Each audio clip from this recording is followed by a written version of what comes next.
evening, my brothers and sisters of the Order. Welcome back to Horror October. And today we shall be discussing the tales of the European vampire. Now, many of you want to know, what is the European vampire? What are its stories? Well, many of you automatically think that it is, well, pretty much from Bram Stoker's Dracula, or from other tales of the modern age of the 1800s. Well, no, not exactly. However, I know one thing. Whoever the hell created this really needs to have their nose rubbed in it like you would a dog if they did a dump on your carpet. Ugh, I hate the modern age. But why don't we get back into our horror, shall we? Our original stories of vampires does not come from the 1800s, but actually even further back, from the time of the ancient Greeks, with the Vara class, which were stated to be of a form of a female in a serpent body, with bat-like winged arms that protruded from her body. Other times it is stated that it is a large-bodied creature, pale skin, of which looks nothing like that of the vampire we know today. It's stated to have actually been a type of form of curse, that of which the gods actually placed on humans, if they committed some form of taboo, such as eating raw flesh, or as well human meat. In other words, if one was to become a cannibal, they would transform into these hideous beings. The males would be of a beast-like form, and the females of a serpent-like form. We cast out to the far north. However, many historians actually believe that this was actually inspired by a said Slavic or as well Eastern European stories of a type of evil creature known as a Wurdelak. These would be a small type creature and pale skin. What they lacked in size, they made up for in speed and super strength. Nearly identical to our own vampire today. And unlike our modern vampire that would be all by itself, these creatures would hunt in a pack like wolves. And in doing so, lunge at their prey and devour them whole. It's later stated that due to the 17 and 1800s, many people started to believe they were more human than they were of a demon creature in the forest. There is also a story in the Slavic tale of the Rusalak, a mermaid-like vampire that would draw in its prey and in doing so drag it to a watery grave. It is stated that if a girl was to drown themselves because of an unhappy love, they would become the Rusalak and devour any man that which will come their path.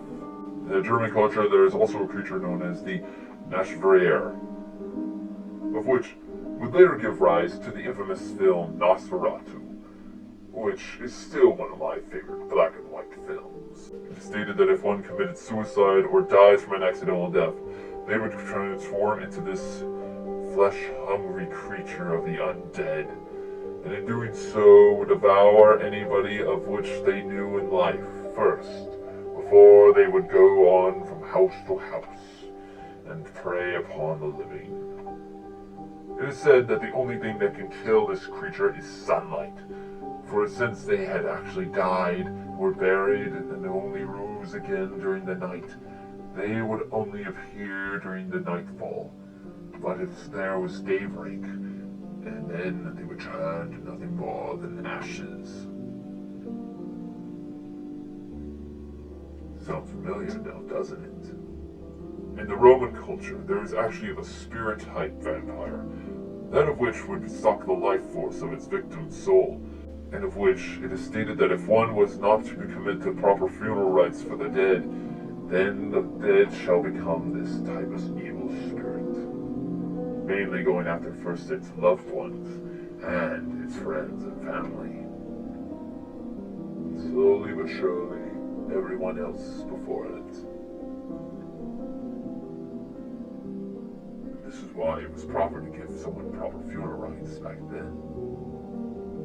In the Celtic culture, there is actually stated of a type of evil vampire, that of which become a vampire, one had to commit human sacrifice on the most innocent being, such as a baby or a virgin girl, and to drink their blood.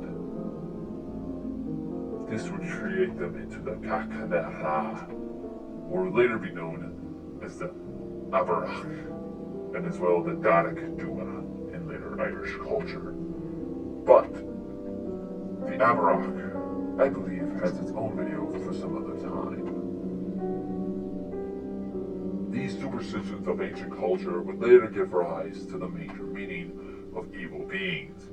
And in doing so, the medieval culture, especially during the time of early Christianity, would worry about such evils.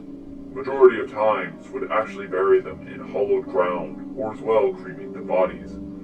However, there are also many stories of them shoving stones in the mouths, breaking the skulls, cutting off the heads, and even worse. It's even stated that some of the bodies were actually even dumped in lakes and rivers, or as well even destroyed entirely. This type of form of purification, if you would commit even up to the 1800s. However, it was only in the 1800s that is which many people understood that this was not vampiric type reasoning. However, there is also stated of many people dying of said life force being taken. So what does this mean? Simple. It's actually been stated that when people actually started to die, many people, their family members, started to feel as though they were sick and weary from disease. This would make many people believe that the dead were trying to take their said loved ones with them, and would have no other choice but to destroy the bodies. So, why in the 1800s did it finally stop? Medicine and as well science proved that when a body died, their skin was to shrivel up, their nails were to grow longer, their bodies bloated with pus and such. As well, blood would trickle from their mouths and nose, paled skin, and long flowing hair. This showed that the body was dying, and in doing so, many people believe this as a vampire. It was finally made illegal to actually commit any form of doing this to the graves by the 1800s, as especially lastly seen in Slavic Europe, or Eastern Europe. So and such, by the 1800s, the tale of Dracula, or as well even Catherine the Dark, Blood Queen, were also known to be type of vampires. But what do you think? But anyways, my beloved brothers and sisters of this Horror October, if you like this video, like and subscribe for more. And as well, also click the bell button for more notifications when the next video comes up. But yes, which type of creature of vampiric Europe do you think deserves its own video? I like to hear your tales of which one frightens you the most.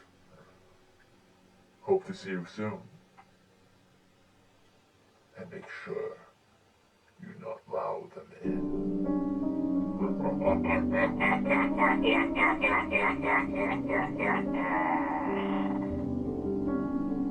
Happy Halloween.